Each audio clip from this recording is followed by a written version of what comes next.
Good afternoon. My name is Gay Keene, and I'm here to welcome you to the Animas Museum's second Saturday webinars. Our webinar today is a continuation of the Gold Rush to the Platas by our dear friend Charlie DiFerdinando. Now, if you haven't met Charlie, I highly recommend that you come to the museum and meet Charlie because he is quite a gentleman and a fountain of La Plata County history. Charlie is a fifth generation Durangoan. He went to Durango High School, graduated from Fort Lewis, has had a variety of jobs in the community, including being the lead of the Durango and Silverton narration program, railroad program. Charlie was here in the beginning of the museum. He actually restored the Joy Cabin that is on our campus. So you can see that Charlie has been very involved in the history of this area. And please do come and meet him at the museum. Now, before I turn this over to Charlie, there are a few webinar housekeeping. Let's look at those before I give this over all to Charlie, and our technical guru, Susan Jones, will be monitoring as well. So if we're using the Zoom webinar feature, that means you're all muted, your videos are off. At the bottom of the screen, you may need to mouse down to see there are some icons. We are asking that our questions are going to be at the end, but there is a Q&A button there, and that will be monitored continually if you're having sound issues or whatever. Susan will be monitoring that. She will also be opening that up at the end, where we will be asking for your questions. You can type those in at any time, or at the end, you can be unmuted and be able to ask your questions directly to Charlie. This is being recorded, and in 24 hours, you will see it here. Yeah, you will see a link to this webinar. Now I'm going to turn it over to Charlie. Welcome, everybody. I'm glad you're with us again today. We've got a lot to cover in a short amount of time. So I'm going to sort of cover high points.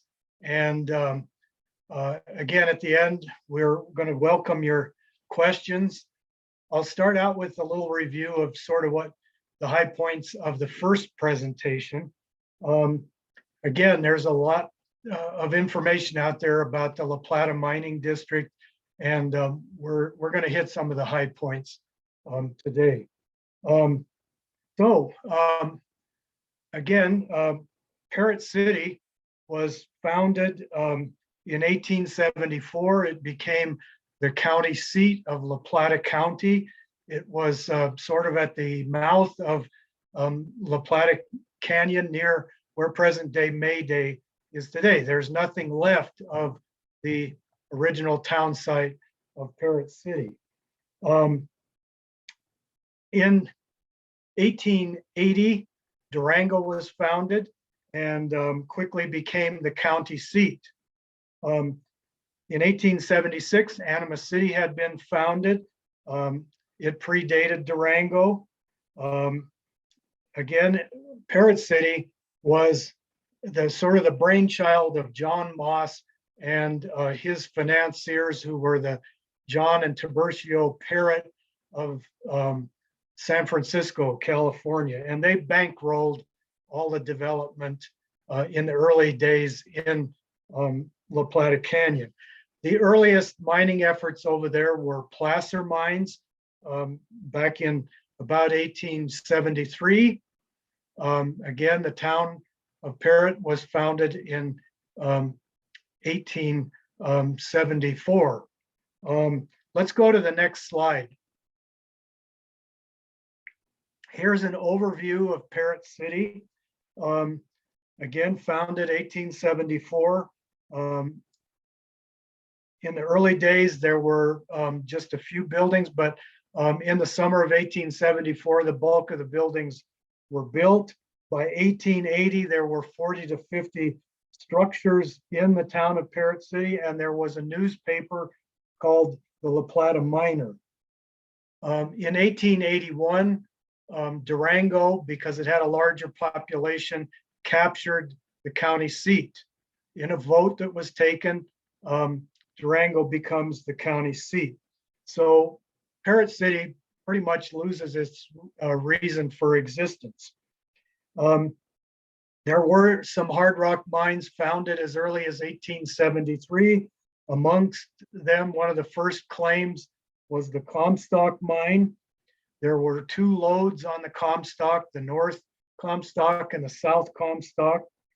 Some of the other early hard rock mines in the La Plata district were the Ashland, the Century, the Cumberland, and the Jumbo Moravorats. And they were all producing small amounts of ore in those very early days.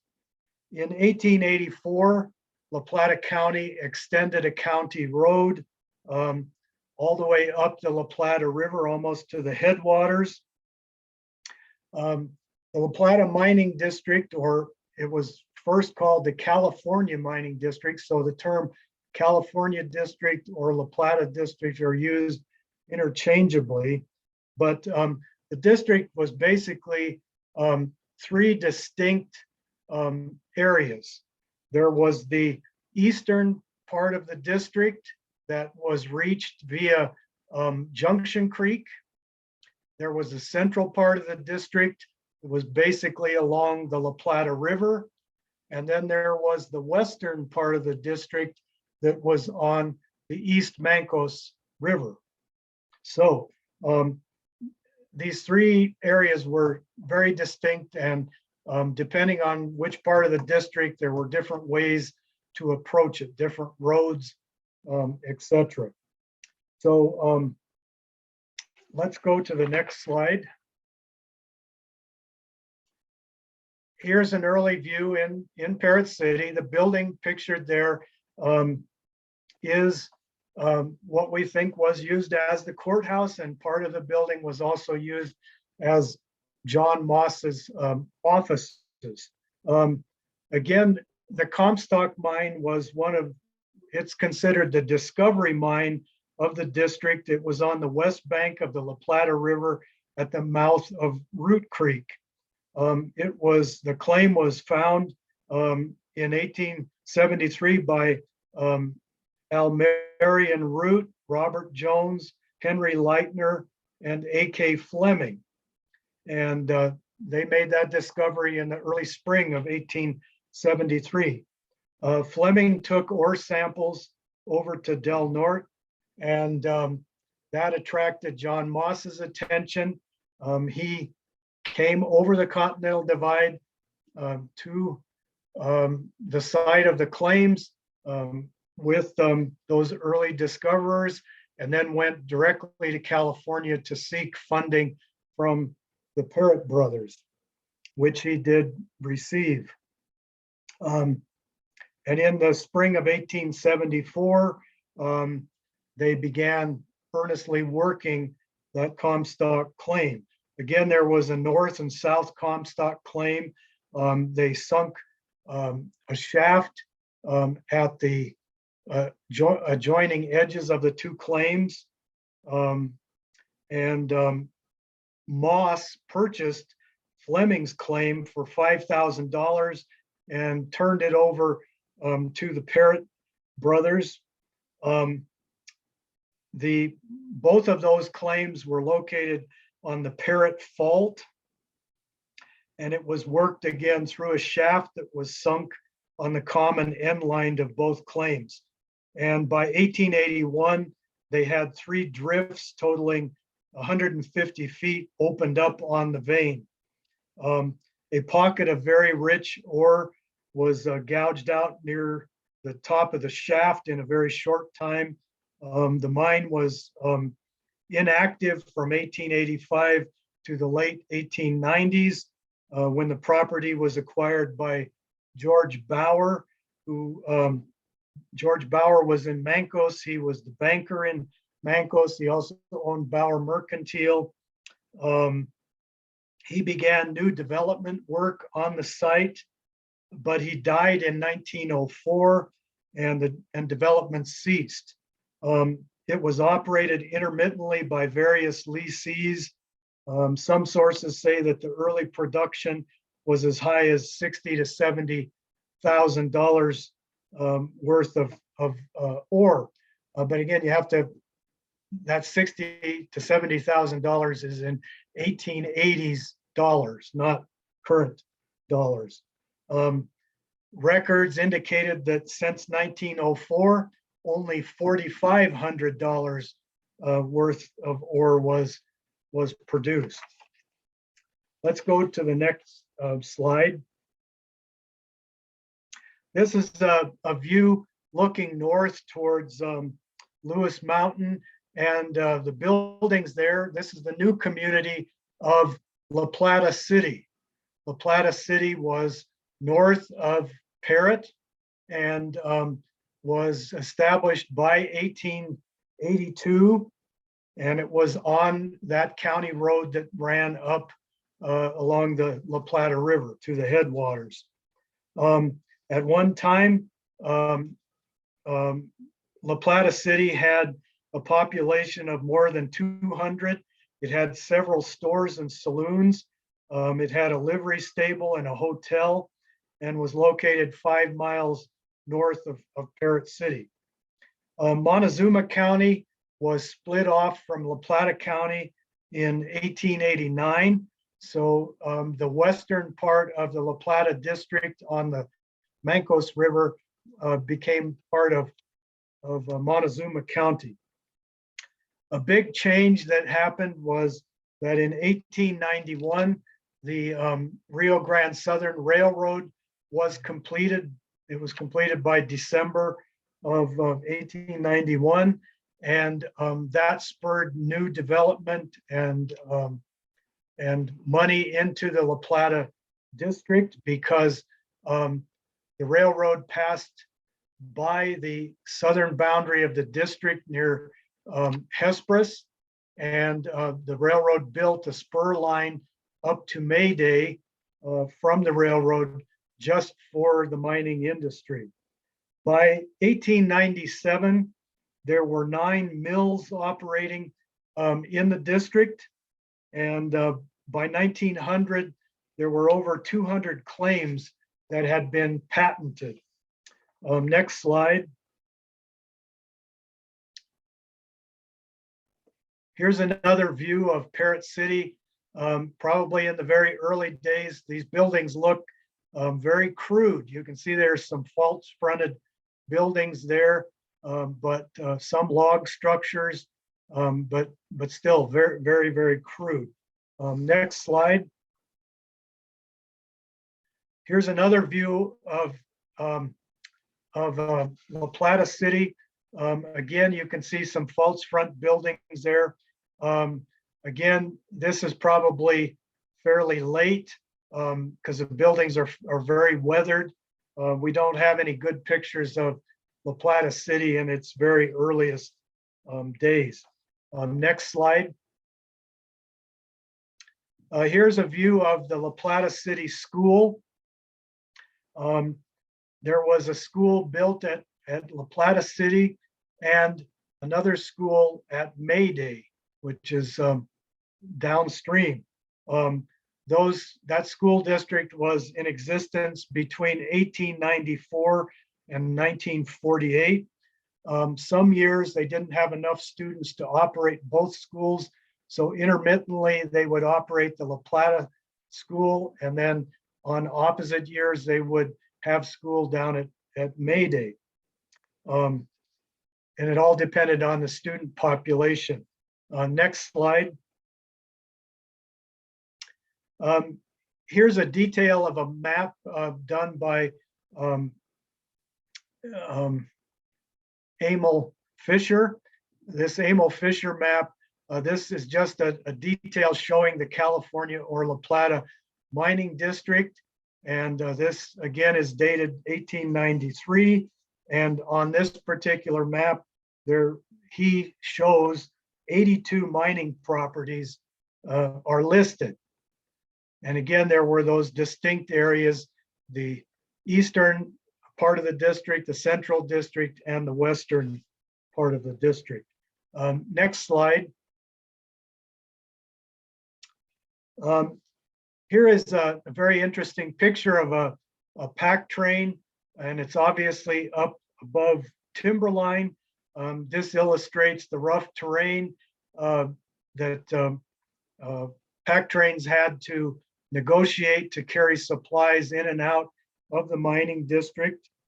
One of the more famous mines in the district was the Bessie G mine. It was one of the best known in the district. It was on the east slope of the divide between Columbus Basin and Heffernan Gulch. It was east of Snowstorm Peak at an elevation of 11,750 feet and was reached from the Junction Creek or Columbus Basin. You could approach it from either one. The county maintained a road on the Junction Creek side.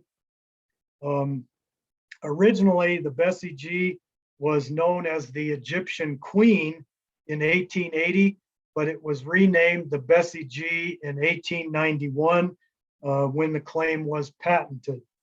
The mine is in the path of snow slides, and so consistent production could not happen in the winter months.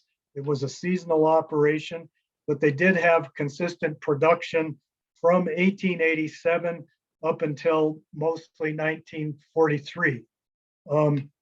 This also included the Cleveland and Big Fork claims. There was also the Durango Girl and the Durango Boy mine and the New Hope claim. They were at 9,800 feet on Walls Gulch above Junction Creek. They were discovered in 1893. They had high grade ore, which was mostly hand worked, and you could approach that mine by the Eagle Pass pack trail. Next slide. This picture is of the neglected mine. It was located at 10,300 feet in elevation. The gentleman standing there is Archie Bodo. This is a fairly late picture. I believe that Archie Bodo was an owner at some point, but the neglected mine is one of the oldest large producers in the district. It was discovered about 1895 by Richard Gaines in Gaines Gulch, which was a tributary of Junction Creek.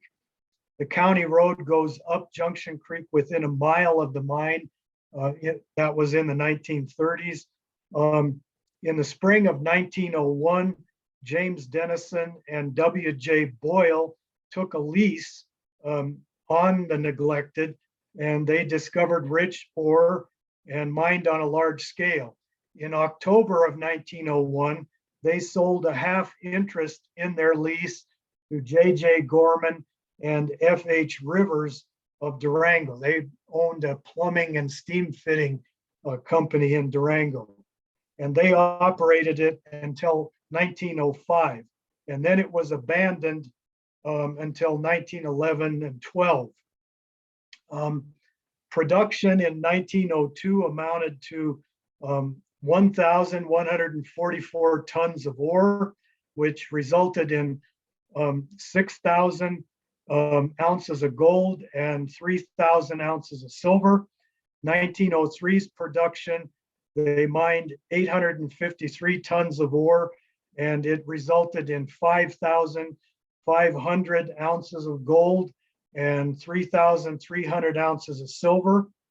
In 1904, they mined 1,930 tons of crude ore, which produced 1,468 ounces of gold and 237 ounces of silver. And production dropped in the following years. By 1943, there were 5,000 feet of workings in the neglected mine. In 1932, the Colorado Juneau Mining Company leased the neglected. They did surface development, and they cut a 1,150-foot drainage at it to dewater the mine. It had flooded during the years that it wasn't producing, and then they did sampling, which was very poor, and they let it go back to the owners. In 1934, machinery and equipment for a 100-ton flotation mill was moved to the neglected mill site. And in 1934, a group leased the Durango Girl mine up at the head of Junction Creek along with the neglected.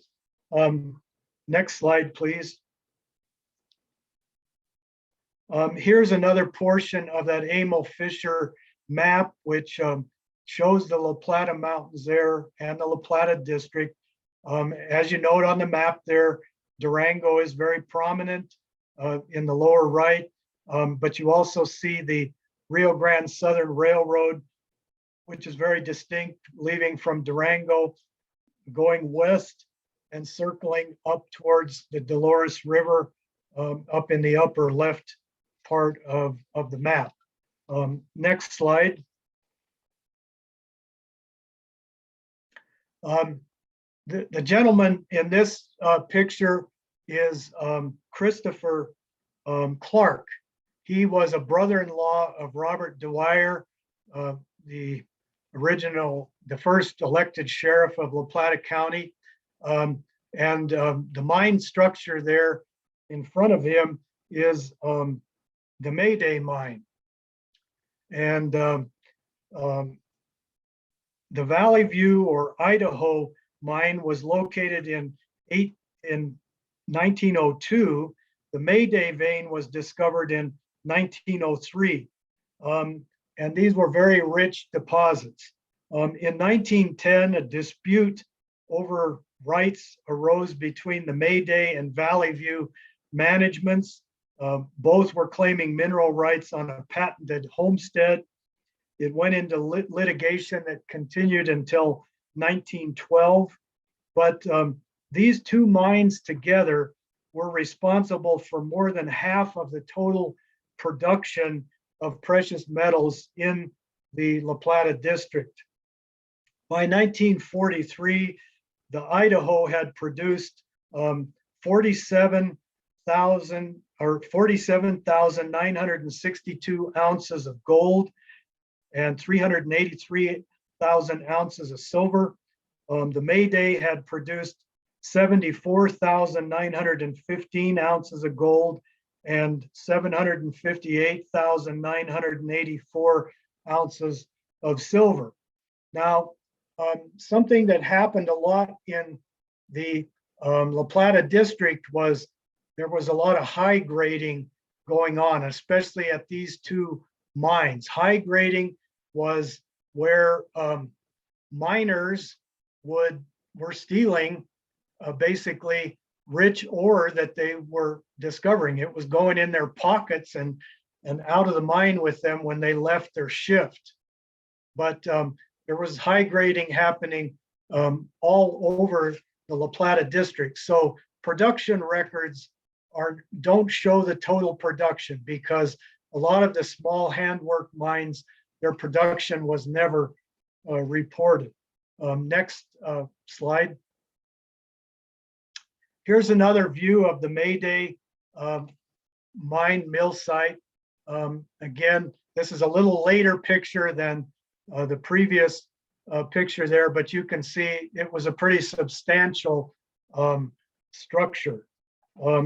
Next slide. Here's a picture of a pack train moving through La Plata City, heading to mines north of La Plata City. Again, wintertime. You can see on the far right and the far left edges of buildings. We're not sure exactly the date on this, but the buildings again look sort of weathered, so this may be fairly late. Next slide. This picture is dated 1906, and it shows the Bonnie Girl mill. The Bonnie Girl mine was on the west slope of Baker Peak at 10,800 feet. It was above Tiburcio Creek. An aerial tramway was built to this mill. The mill was idle for many years. Then it was remodeled in part and renamed the Gold King Mill. The Bonnie Girl mill was built in 1904 and originally was a 50 stamp mill. The Bonnie Girl mine closed in 1919. They originally thought that they had very rich ore.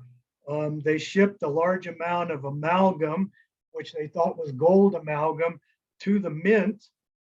And when the mint processed it, unfortunately, it turned out to be mostly copper. So that is why the Bonnie Girl mine shut down in 1919. In 1906, the mill processed 750 tons of ore, which only produced 25 ounces of gold and 150 ounces of silver.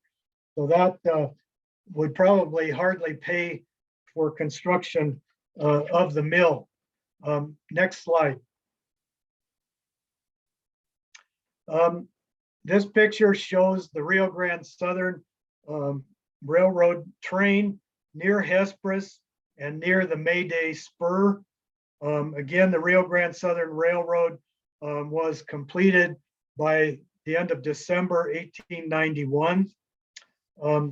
And the railroad is what spurred a new development period in the La Plata district in the 1890s, because transportation was always a huge issue. So the closer that the railroad could get to the district, it would cut down on costs of operation. Next slide. Here's a great picture showing how the railroad was utilized. This is Olga Schaff. She's loading burros at the Mayday Spur of the Rio Grande Southern Railroad. The Rio Grande Southern Railroad interchanged with the Denver and Rio Grande Railroad in Durango. So that's why you see a DNRG boxcar there, but this photo was actually taken at Mayday. I'm going to tell you a little bit more about Olga Schaff.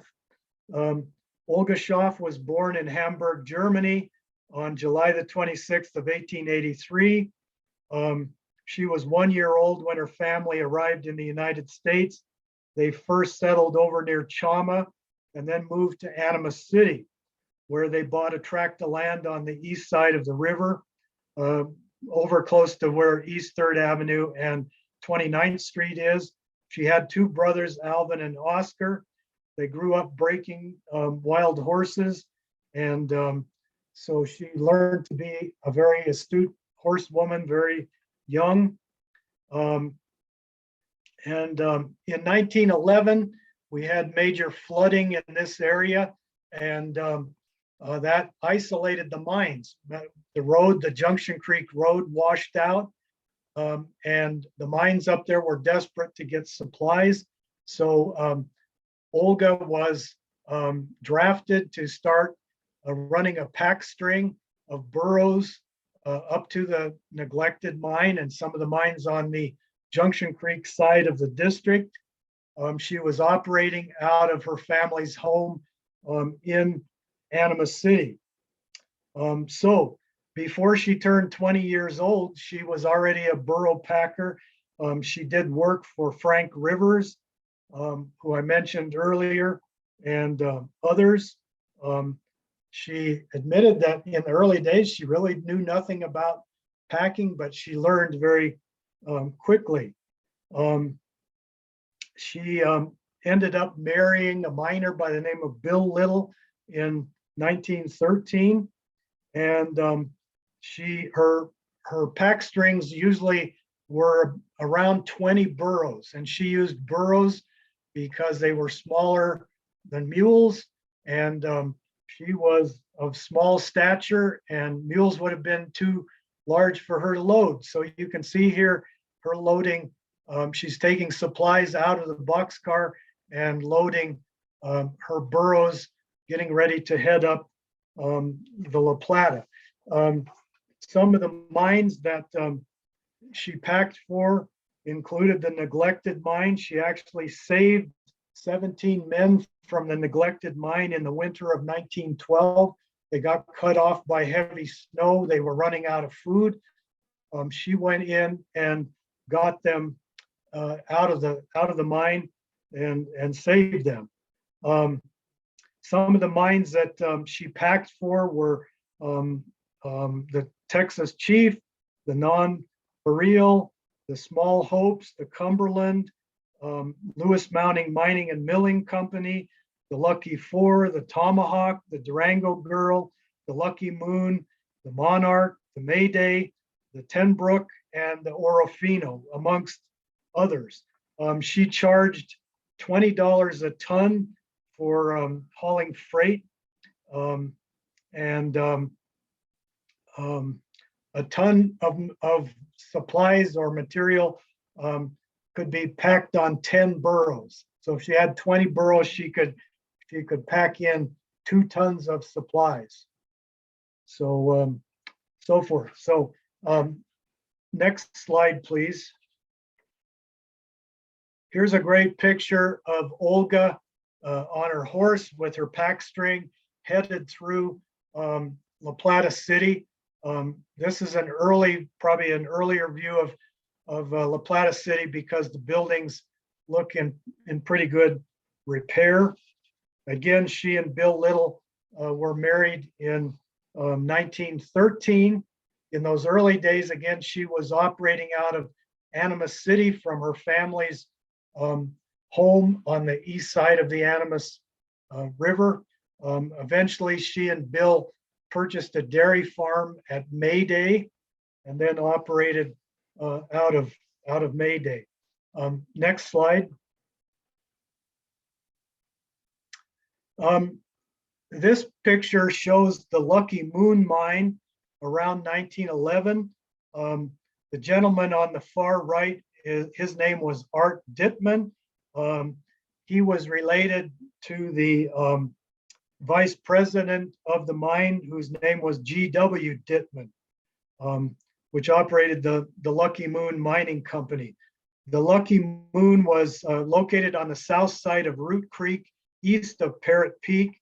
It was discovered in 1909, and it worked every year until 1917, and then it was intermittent up until 1934, when it was taken over and renamed the Lucky Discovery by Gold Incorporated, who operated it until 1936. What's interesting there, over on the left side of the picture, you'll see a man standing by an anvil. He was probably the blacksmith for the mine.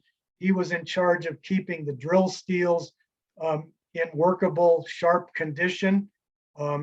And you can see the other miners. They have they're working underground, and you can see an ore car there. Let's go to the next slide. Here's another picture of Olga. This was in the 1930s, and the picture was probably taken at La Plata City. You can see some structures there in the background. She was loading her burro train with supplies headed for the Lucky Discovery mine. Next slide. Here's a picture of the Lucky Discovery in 1933. Again, it's a little more modern looking than the earlier picture. Again, you can see tool sheds there on either side of the adit, and There's a gentleman standing over there next to a door on the left, who looks like he's probably an investor or a mine owner. He's not wearing work clothes. He looks sort of like a dude. Next slide. Okay, here's another picture of what had been the Bonnie Girl Mill on Tiburcio Creek. This is after it was taken over by Gold King. The Gold King mine was up Lewis Creek. The Gold King mine was located at 10,500 feet. The Gold King vein was discovered in 1921 by a gentleman by the name of Basil Karamazos. He did 5 years of exploratory work on the vein and shipped small amounts of high-grade ore. But in 1927, he sold out to La Plata Mines Incorporated, who bought the property and began a large-scale development and production at the Gold King mine. They purchased the old Bonnie Girl Baker Contact Mill, which had closed in 1908, and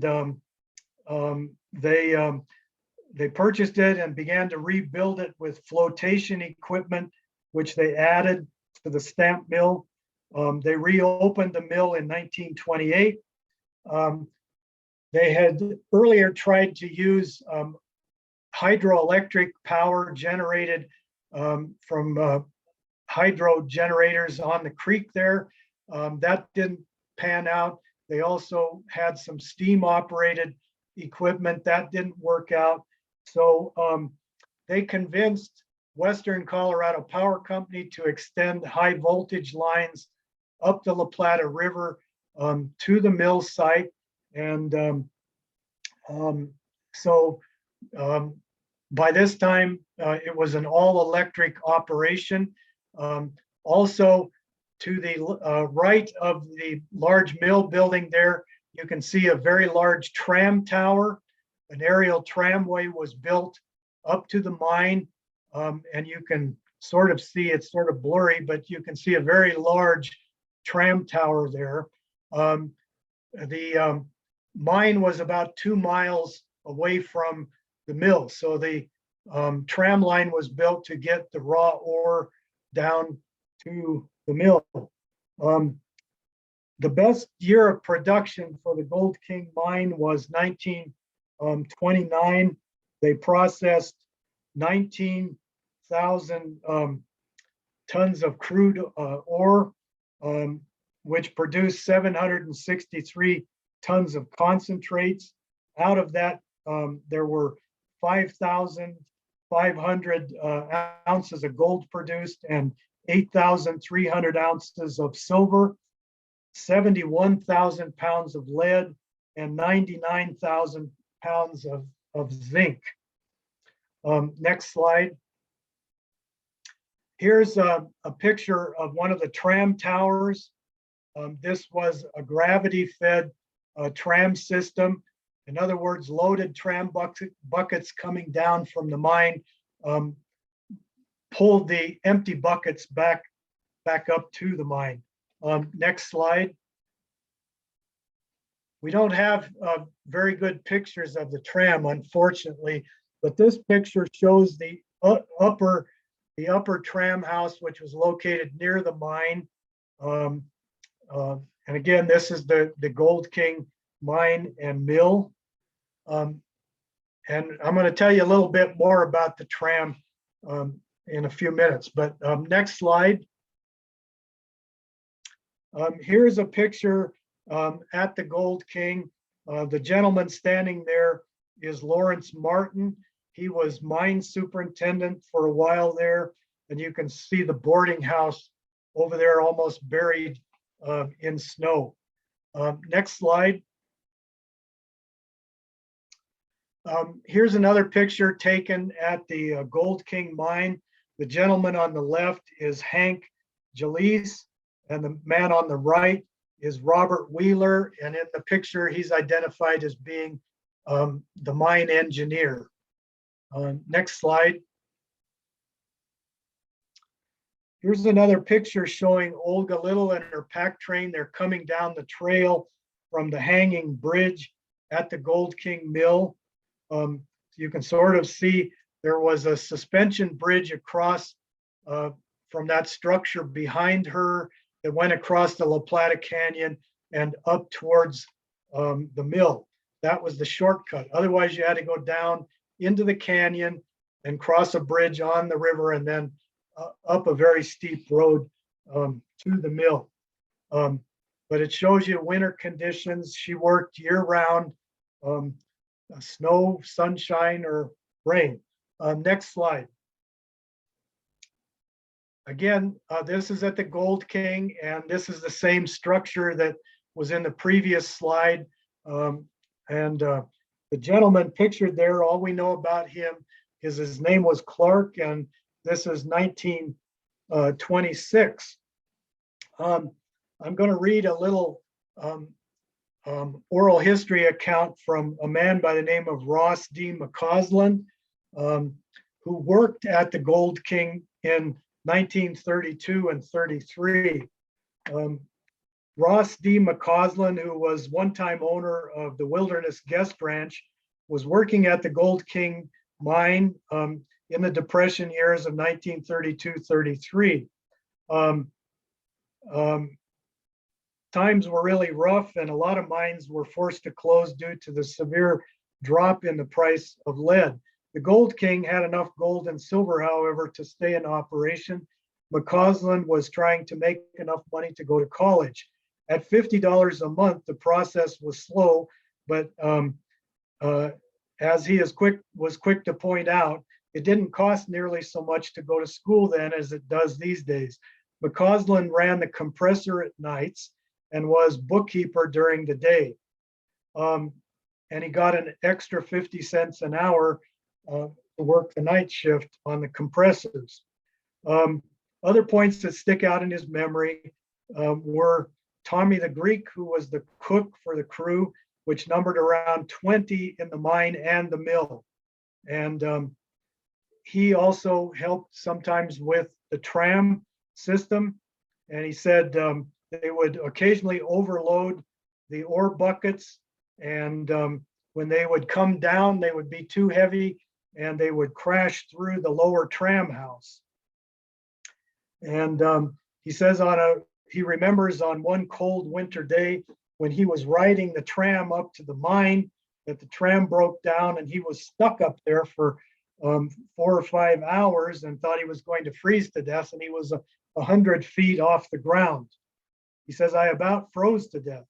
But he said he went on to the University of Colorado, where he graduated in 1936 with a degree in electrical engineering. So anyway, he worked up there. His father was also working there before him, and that's why he became employed there. He said, he describes how the mill worked. The mill was about 2 miles from the Gold King mine. A road was constructed and a tram to bring the ore to the mill. The tram extended northeast from the mill over Lewis Creek, and the buckets carried between 1,000 and 1,200 pounds of ore per load. They were spaced about 200 feet apart and worked on a gravity feed principle.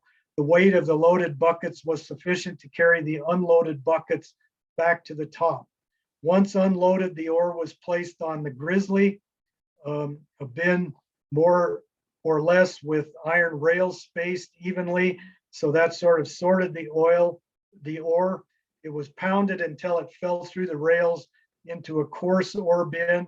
From here, it was ground through a jaw crusher into fine ore.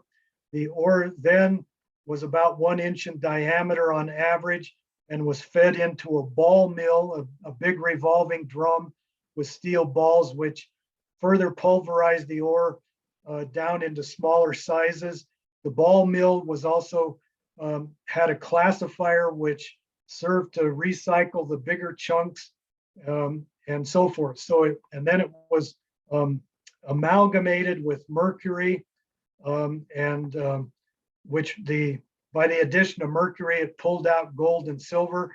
Then the mercury would be retorted off of the mixture, which recovered the gold and silver, which was shipped out.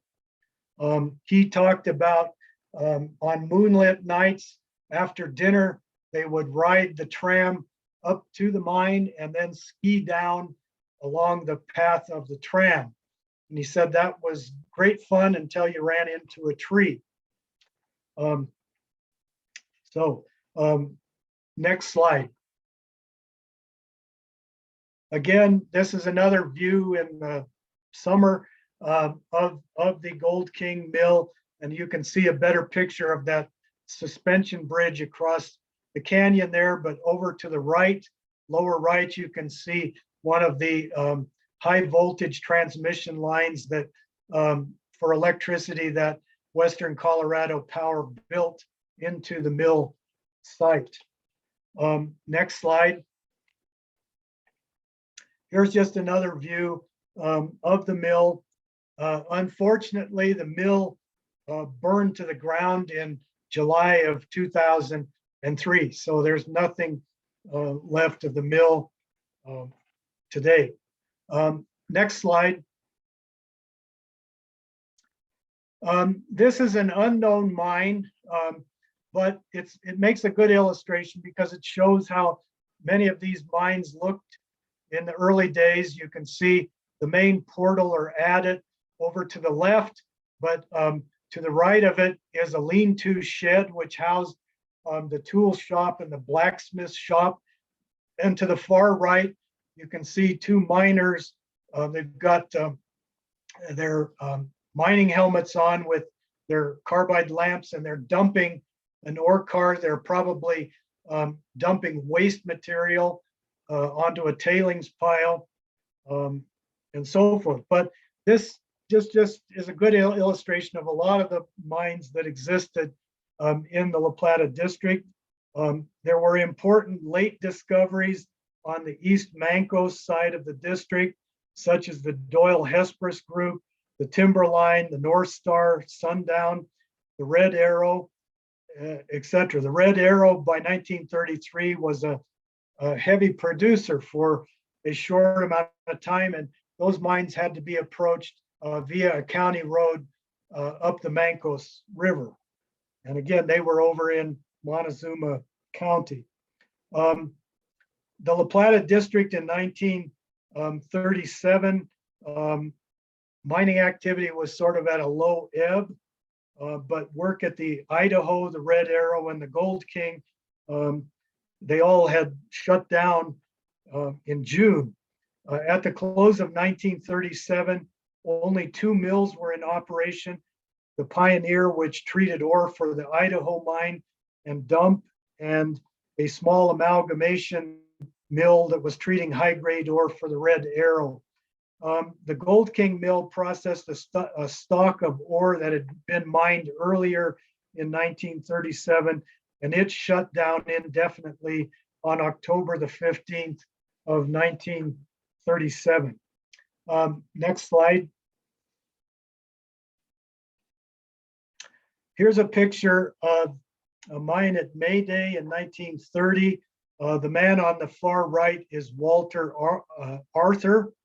The Arthurs lived in the Hesperus, May Day, and La Plata area.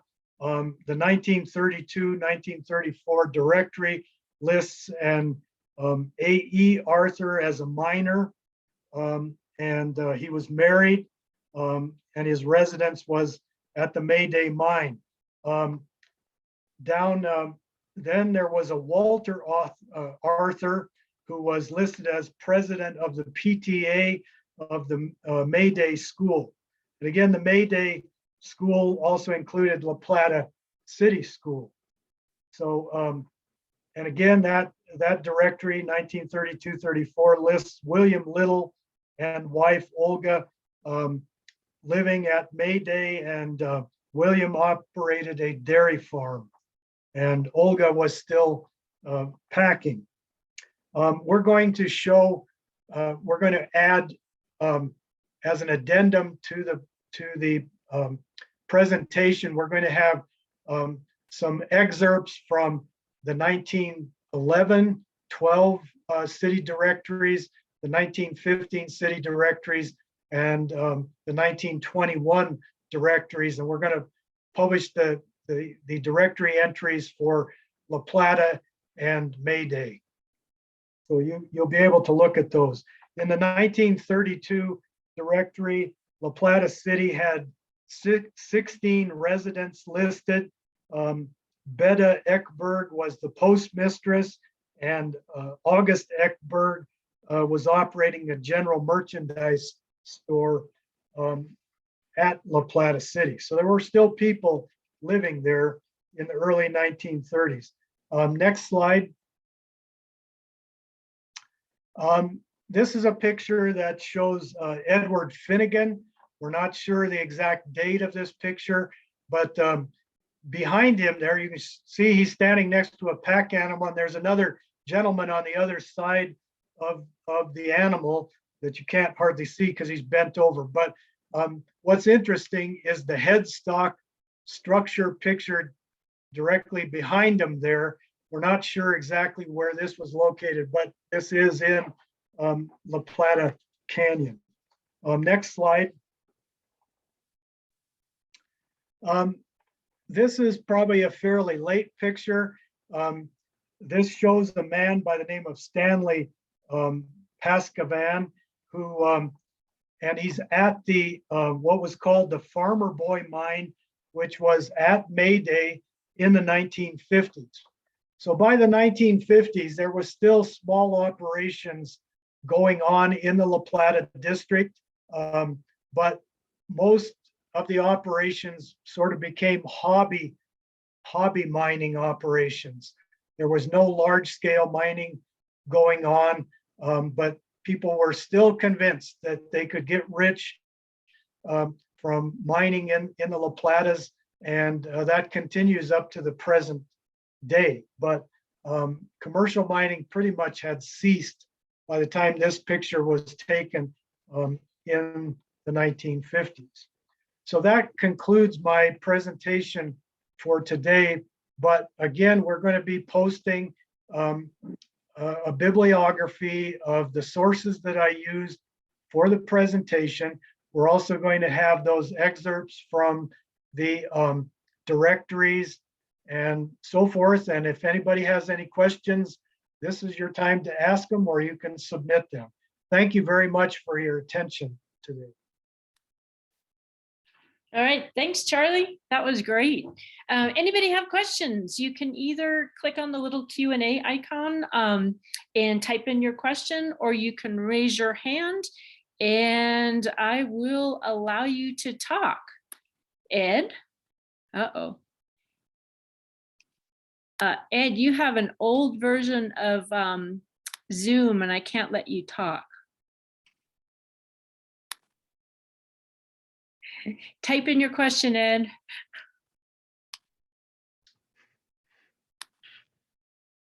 Isn't technology wonderful? Anybody else have questions? Let me try one more thing, Ed.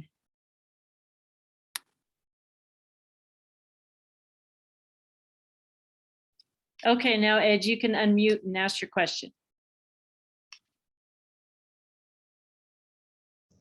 Okay, you can hear me okay now? We can hear you now. Yes. Okay, I'll update my Zoom. So Charlie, what does patenting a mine exactly mean? Well, you could patent your claim just like you would patent a homestead. You had to prove up on your claim. In other words, you could file on a claim, but before you could patent it, you had to do so many years of development and investment. And so there were a lot of unpatented claims, but if you wanted, the better claims were patented. In other words, they were good producers. And again, it showed that there had been steady development work done leading up to the patent.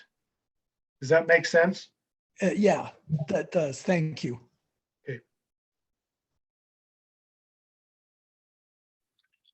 Any other questions? Let's see. Zadie says, can I listen to this session? You would like to order material mentioned? Sure. Yeah. We will send out the link to this session tomorrow, and so you can listen to it online at any time and watch it at any time you want, and send us an email at info@animusmuseum.org or give us a call at 970-259-2402, and we'll do whatever we can to answer your questions. I hope that helps. All right. Jill Tripp is asking, how long did Olga run her pack trains? I think she still continued into the early 40s, but there really wasn't that much activity after that. So probably post-war, she was sort of at the end of, she may have done a few things, you know, in summertime beyond that, but probably very little. I don't know an exact date, but they continued to live the rest of their life there at their place at May Day. And she kept burros. Her burros were her pets. And so even when I was a child and we went out to visit them, she still had several of her burros that we could go out and play with. And she was seen in fiesta parades for years and years and years. She was sort of a fixture in the local parades. And of course, Don, This Is Your Life. Yes, that's what I was going to mention. She was featured in 1959 during the Colorado, the anniversary of the Colorado Gold Rush.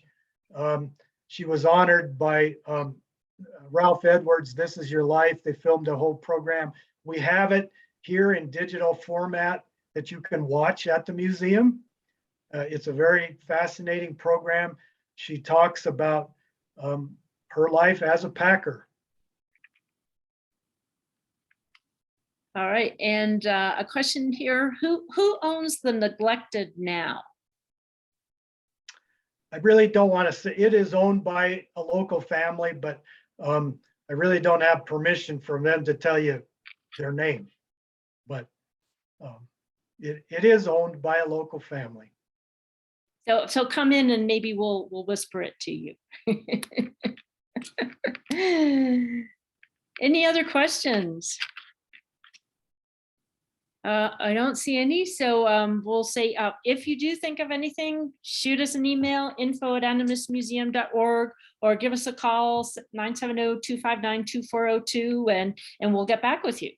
You know, if any of the things in these webinars spark a different interest for you, like we're kind of high level. So if you want to know more about some certain topic that has to do with La Plata County, let us know and we'll put in a webinar together for you. We're always looking for topics and we're always looking to learn more about La Plata County because we are just fascinated by all the things that we find. So let us know.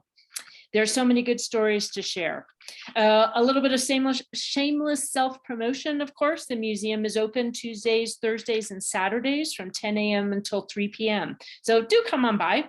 You know, we're not charging for admission, so even if you have a few minutes to come ask a question or check out something, you just stop by and let us know.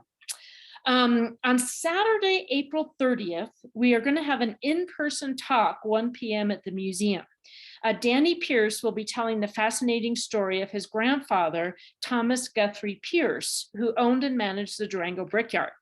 Thomas Guthrie Pierce, as his grandson says, lived the Wild West we read about. There's no charge for admission, no reservations are required. Just come on by at 1 p.m. on Saturday, April 30th. We will record the talk, but it will not be live streamed. So we'll have it up on our website eventually. In May, we're not going to have a second Saturday webinar. Instead, on May 11th, which is a Wednesday, I believe, at 7 p.m., we're going to be part of the La Plata County Historic Preservation Commission's annual virtual driving tour. That'll be on Zoom, and as soon as we get the links, because the county's running that, we will post them on our website. So mark your calendar, that's May 11th at 7 p.m. On May 14th, from 4 p.m. until 5:30 p.m., we will be hosting live the Stories of the Iron Horse Bicycle Classic and Durango Cycling. It's going to be outdoors at the museum featuring Ned Overend and Gage Sippy. So bring a lawn chair and learn how the Iron Horse paved the way to create Durango's current cycling culture. We plan to resume the second Saturday series webinars on June 11th at 1 p.m. When we're excited, we're gonna publish the 2022 edition of History La Plata, and we'll be kind of talking about that. Oh, I see a hand raised, hang on, hold on for a minute. Zadie, I'll let you talk. You can unmute. Can you hear me?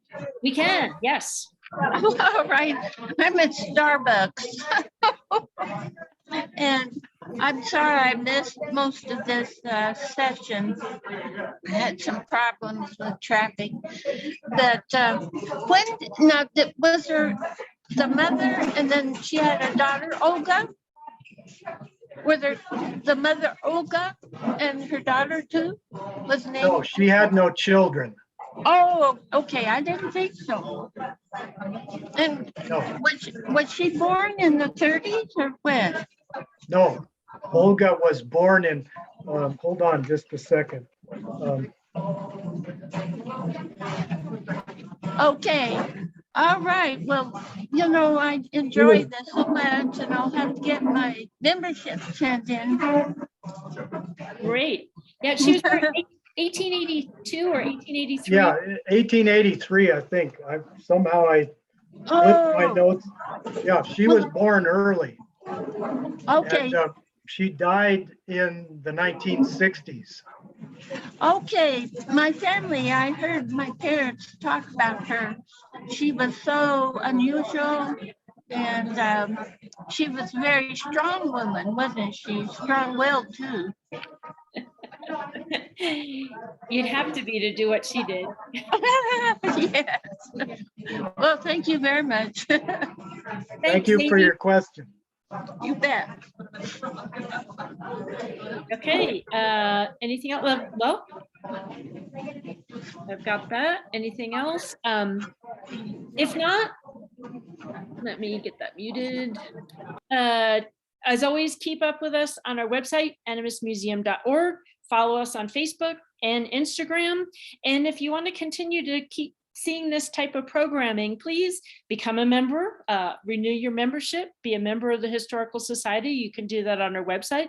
Drop by the museum. We can sign you up right there. And of course, we've got a donate button on our website, and we would appreciate if you push that and donate, and we'll keep up with this programming. So with all of that, thank you so much, Charlie, and thanks everybody for joining with us today, and we'll see you next time. Thanks, everyone.